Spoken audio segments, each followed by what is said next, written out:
Hello everyone, आज अपन discuss करेंगे labour codes को जो कि 2025 में आया है उसके बारे में। 29 प्रीवियस लेबर लॉज को 4 मेजर लॉज में चेंज किया गया है। इसको प्रपोज किया गया था second labour commission on labour के द्वारा वाजपेयी गवर्नमेंट को। हम इस वीडियो में डिटेल प्रोविजन समझेंगे।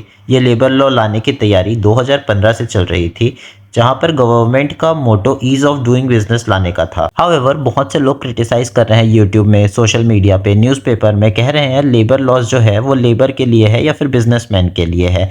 आपको ये समझने के लिए बहुत ज़रूरी है ईज ऑफ डूइंग बिजनेस और जो बिजनेसमैन है वो दोनों अलग अलग चीज़ हैं, जिसे कॉर्पोरेट विल भी कहा जाता है या फिर आप सेपरेट लीगल एंटिटी भी कह सकते हैं इसको।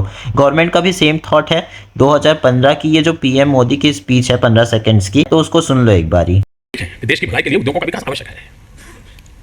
उद्योग की भलाई और उद्योगपति की भलाई, इसमें बहुत ही बारीक रेखा होती है। देश की भलाई और सरकार की भलाई, इसमें बहुत बारीक रेखा होती है। श्रम संगठन की भलाई और श्रमिक की भलाई, बहुत बारीक रेखा होती है।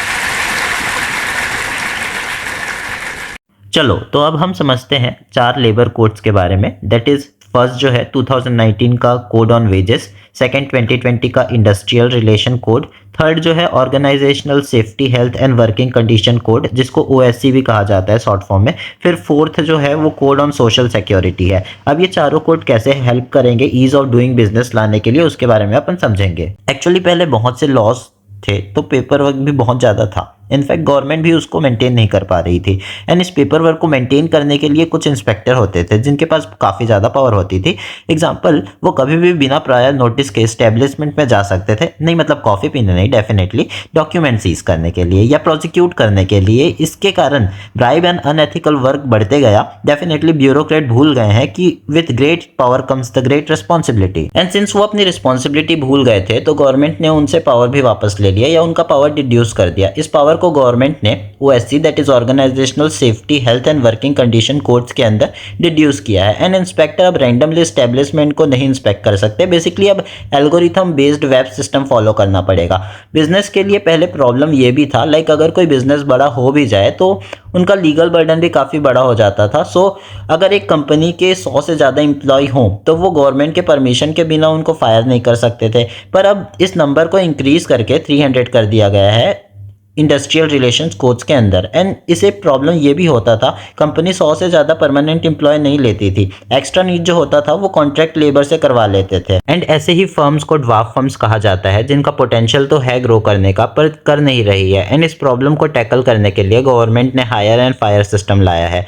एंड इसका भी क्रिटिसिज्म हो रहा है, but since business already loop hole निकाल रखी है तो गवर्नमेंट के पास इससे बेटर क्या ही ऑप्शन था। मुझे कमेंट सेक्शन पे आप लोग बताना। अब कोड ऑन वेजेस के बारे में बात करते हैं तो कोड ऑन वेजेस में भी काफ़ी चेंजेस लाया गया है। एंड अब इसमें वेजेस की definition through out India similar कर दिया गया है, जिससे कैलकुलेशन करना काफ़ी ईजी हो जाएगा और ये काफ़ी ज़रूरी भी था। इसमें एक मेजर चेंजेस ये भी आया है, जो कंपनी है अब बेसिक पे कम से कम 50% देगी। इससे एक प्रॉब्लम ये आएगा कि जो होम टेक अवे सैलरी होती है वो कम हो जाएगी, क्योंकि जो प्रोविडेंट फंड होता है उसमें एम्प्लॉयर एंड एम्प्लॉय दोनों कंट्रीब्यूट करते हैं, ठीक है। और जो प्रोविडेंट फंड है वो बेसिक पे से कैलकुलेट किया जाता है, जिसमें 50% अब मैंडेटरी कर दिया गया है। पहले 30 से 40% था, तो पहले आप सिर्फ 30 से 40% के जो बेसिक पे है उस पे ही आपका पैसा कटता था, लेकिन अब 50% सैलरी में पैसा कटेगा। तो अब इसको मैंडेटरी कर दिया गया है। अब उससे कैलकुलेशन जो होता है वो थोड़ा अलग आएगा, उसको अपन देखते हैं एक बारी। तो मान के चलते हैं अभी अब आपकी सैलरी 1 लाख रुपीज़ है, उसमें से 50% जो है वो बेसिक पे अब मैंडेटरी कर दिया गया है, जो कि पहले 30% ही देती थी जो कंपनीज थी वो। तो जो बेसिक पे है उसी से हमको पता है प्रोविडेंट फंड कटता है। एक्चुअली होता क्या है ना, जो सैलरी होता है उसके बहुत सारे पार्ट्स होते हैं। जैसे सैलरी आपको बेसिक पे से मिलता है, बोनस के थ्रू मिलता है, ग्रेजुइटी के थ्रू मिलता है, तो बहुत सारे पार्ट होते हैं सैलरीज के, ठीक है। तो जो बेसिक पे है उसी के थ्रू प्रोविडेंट फंड और ग्रेजुइटी निकाला जाता था।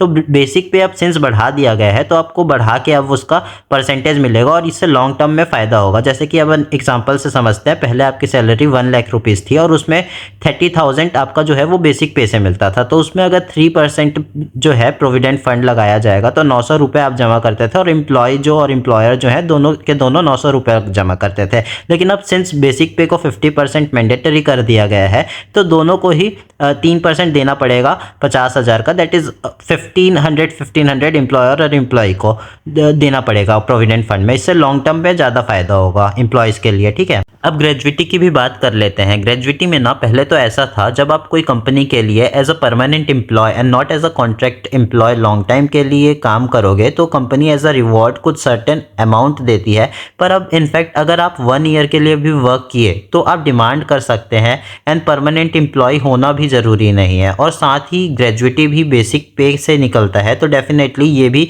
बढ़ के ही मिलना चाहिए। इस लॉ में अगर अपन नेक्स्ट मेजर चेंज के बारे में बात करें तो वो स्ट्राइक से रिलेटेड है, जो लेबर यूनियन के लिए काफ़ी हार्ट ब्रेकिंग मूवमेंट भी है, क्योंकि जो ट्रेड यूनियन या जो लेबर यूनियन है वो पहले कभी भी स्ट्राइक में जा सकते थे और अपना डिमांड रख सकते थे।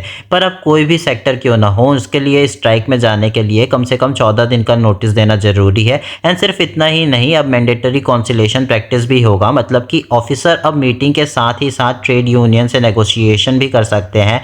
एंड जब ये प्रोसीडिंग चल रही होगी तब पूरे वीक भर के लिए, 1 वीक के लिए कोई भी स्ट्राइक नहीं किया जा सकता। एंड फाइनली अगर हम बात करें गिग वर्कर्स की, तो उनके लिए भी प्रोविजंस लाया गया है इस कोड के अंतर्गत, और इसमें प्रोटेक्शन दिया जाएगा बोला गया है गिग वर्कर्स को।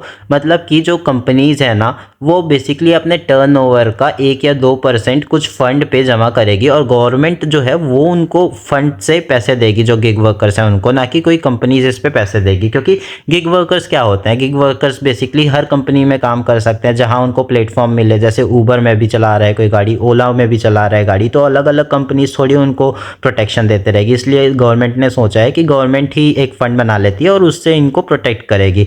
तो इतना ही था इस पूरे डिस्कशन पे, इस पूरे वीडियो पे। अगर अच्छा लगा होगा तो लाइक करना, सब्सक्राइब करना और शेयर करना मत भूलना। Thank you, have a good day, bye.